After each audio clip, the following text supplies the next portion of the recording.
Cette situation politique tendue en République démocratique du Congo a fait l'objet d'un échange entre le vice-premier ministre des Affaires étrangères et les ambassadeurs de l'Union européenne accrédités en République démocratique du Congo.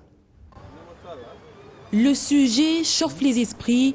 La situation politique en République démocratique du Congo angoisse la coopération internationale. Il faut trouver une solution adéquate en urgence.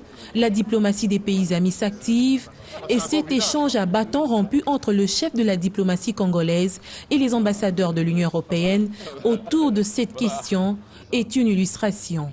Un premier contact autour d'un déjeuner avec les diplomates européens a permis au chef de la diplomatie congolaise d'apaiser les entendements des uns et des autres. Pour Léonard Tchéo-Kitundu, le retard enregistré dans la mise en œuvre de l'accord de la Saint-Sylvestre n'est pas à mettre sur le dos du gouvernement. Ni le gouvernement, ni la majorité, encore moins le président de la République, n'ont intérêt à retarder la mise en œuvre de l'accord. Aujourd'hui, si il n'y avait pas ce décès du président de l'UDPS, je crois qu'on serait déjà avancé. Plus vite le président du Conseil des sages est désigné, plus vite sera réglée la question de la présidence du Conseil national de suivi pour l'application de l'accord, et plus vite aussi, les propositions pour la nomination du Premier ministre seront faites. Et après quoi, nous allons former le gouvernement de l'arc national et à ce moment-là, commencer à nous mettre au travail. Les efforts conjugués par la diplomatie semblent être approuvés par l'Union européenne.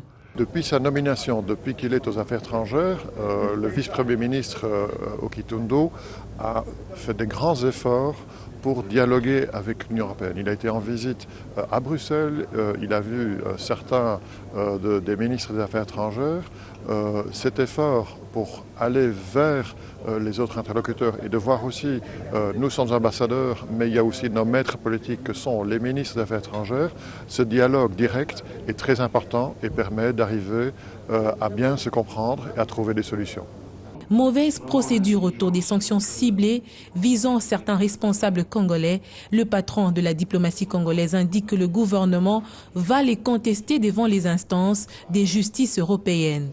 Autre question soulevée lors de ces échanges, la position du gouvernement congolais sur le renouvellement du mandat de la MONUSCO. 20 ans après, une évaluation s'impose pour rendre efficaces les troupes de la MONUSCO en République démocratique du Congo.